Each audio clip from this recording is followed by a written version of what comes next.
Over 3,300 years ago, at the height of the civilization that built the pyramids, a profound tragedy occurred. A pharaoh was buried with the greatest treasure in history, a gold mask that the entire world reveres. That pharaoh was Tutankhamun. But that gold concealed a terrible truth. His death was no accident. It was a brutal political murder orchestrated by the most powerful figures in the kingdom.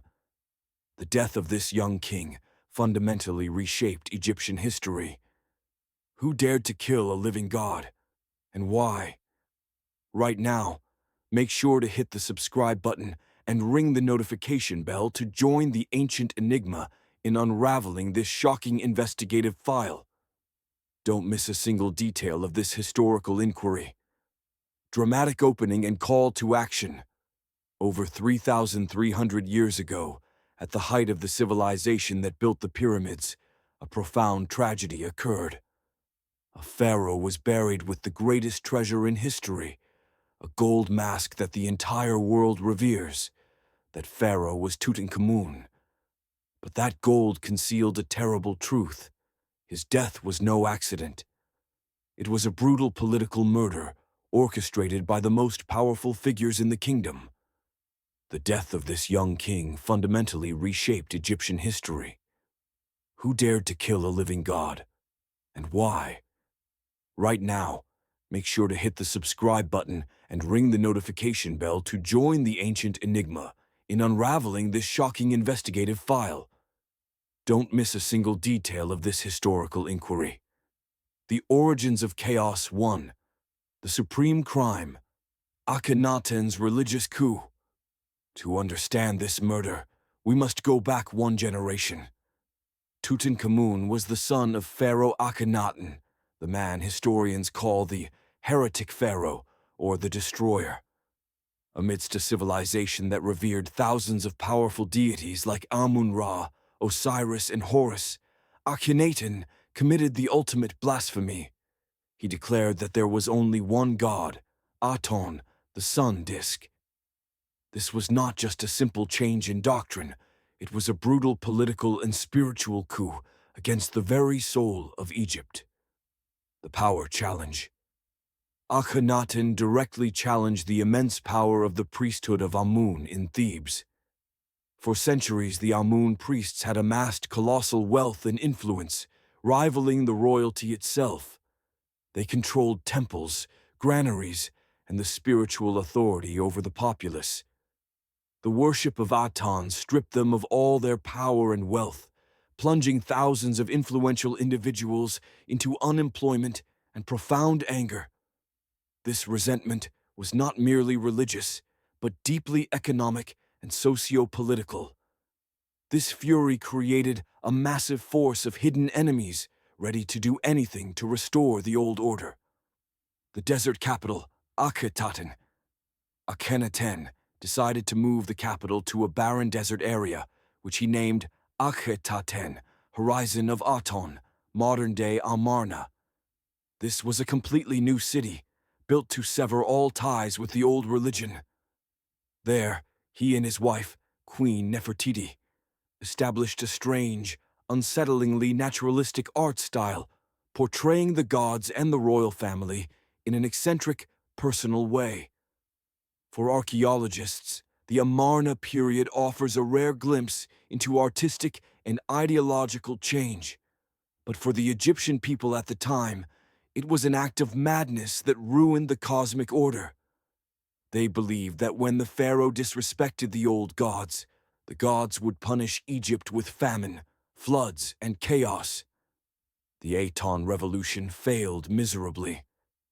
Akhenaten was seen as a failure, both religiously and diplomatically, as he nearly neglected foreign relations and lost control over territories in the Levant.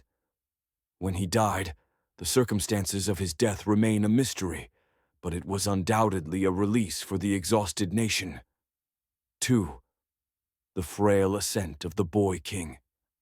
After Akhenaten, the throne passed to an obscure successor, possibly Smenkhkare, before quickly falling to a 9-year-old boy, Tutankhamun. Under the guardianship of seasoned advisors, notably Vizier I and General Horemheb, the boy's name was changed to Tutankhamun, living image of Amun. This was the official proclamation. The empire was returning to the old gods.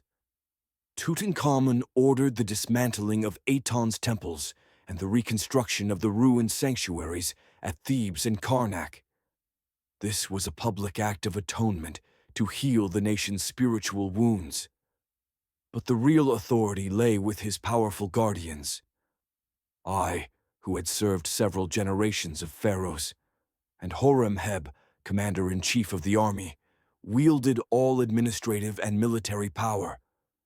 Just as we strive to decode the absolute precision of the pyramids or the controversies surrounding ancient high technology, the history of this dynasty is filled with countless controversial gaps. Don't go anywhere. Be sure to like this video and subscribe to the Ancient Enigma right now to continue our deep dive into this mystery. Tutankhamun grew up in an environment rife with conspiracy and hidden hostility. He was the embodiment of a comp, the evidence and the accusation one, the sudden death and medical evidence. At the age of 18, after about 9 years on the throne, Tutankhamun died abruptly. The medical file. Scientists have used CT scans and DNA analysis to investigate his mummy. They found evidence of multiple physical ailments, a cleft palate, a club foot, and notably, malaria, combined with a non-healing leg fracture. According to the most accepted theory, the leg wound may have become infected and combined with severe malaria, led to the young pharaoh's death. The suspicious anomaly. However, earlier analyses from an X-ray in 1968 suggested something far more sinister, a severe injury to the back of Tutankhamun's skull. Although later studies dismissed this as damage incurred during the mummification process, it planted a seed of doubt.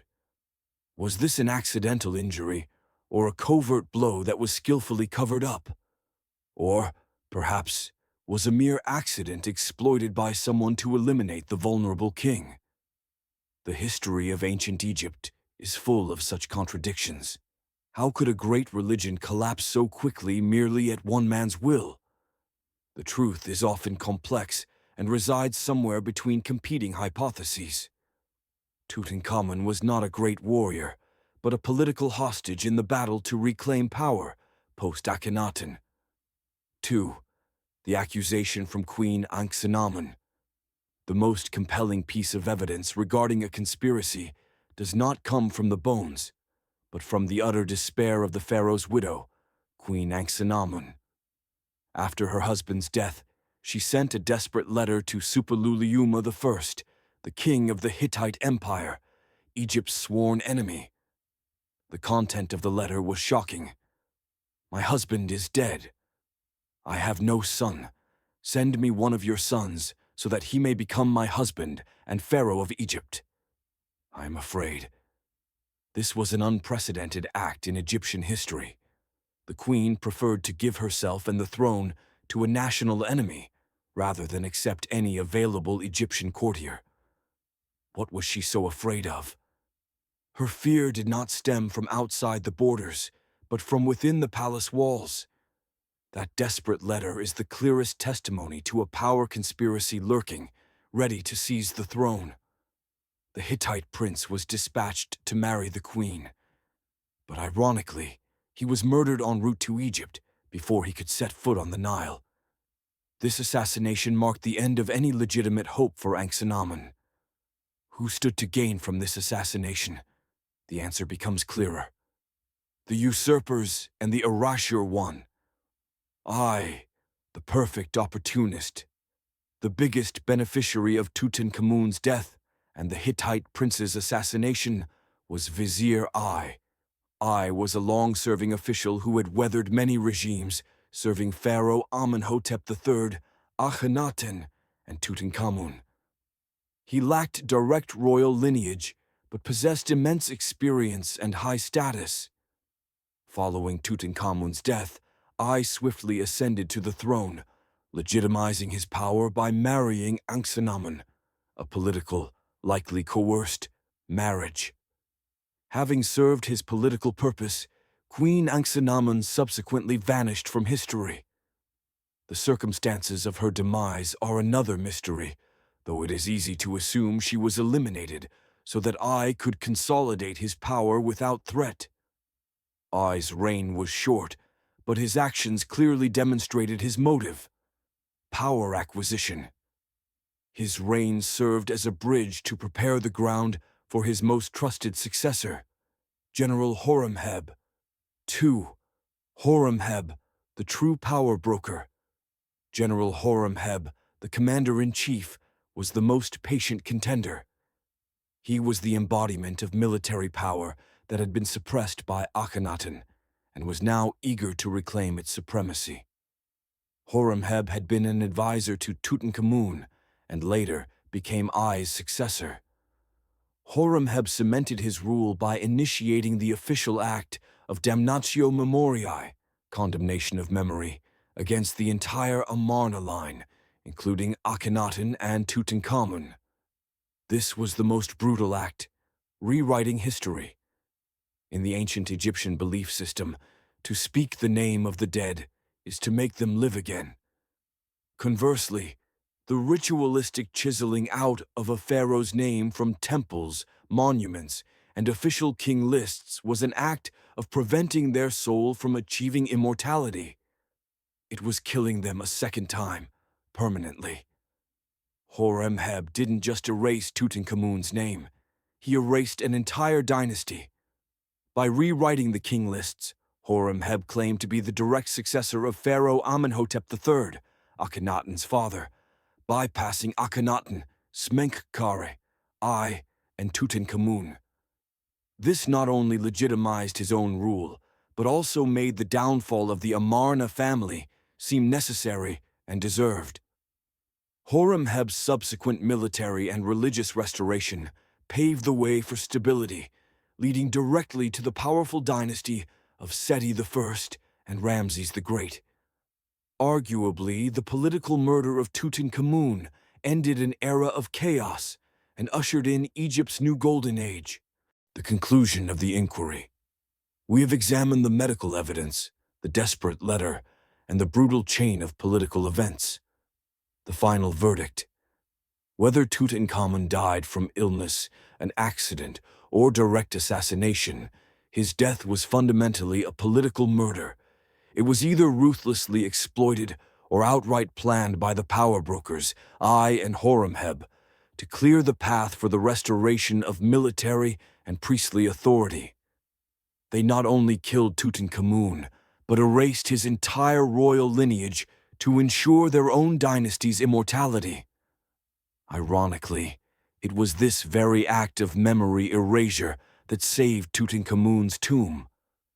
When grave robbers sought out the celebrated tombs of pharaohs like Ramses II, who had loudly proclaimed their legacy, they overlooked the small, forgotten tomb of the king, whose name had been systematically eliminated from public record. The story remains incomplete and open to speculation. Who do you believe was the mastermind behind the murder? I or Horemheb? Share your thoughts in the comments below. Don't miss the even more staggering stories we have planned. Like this video and subscribe to the Ancient Enigma right now to join our next expedition into the unwritten history of the ancient world. See you next time.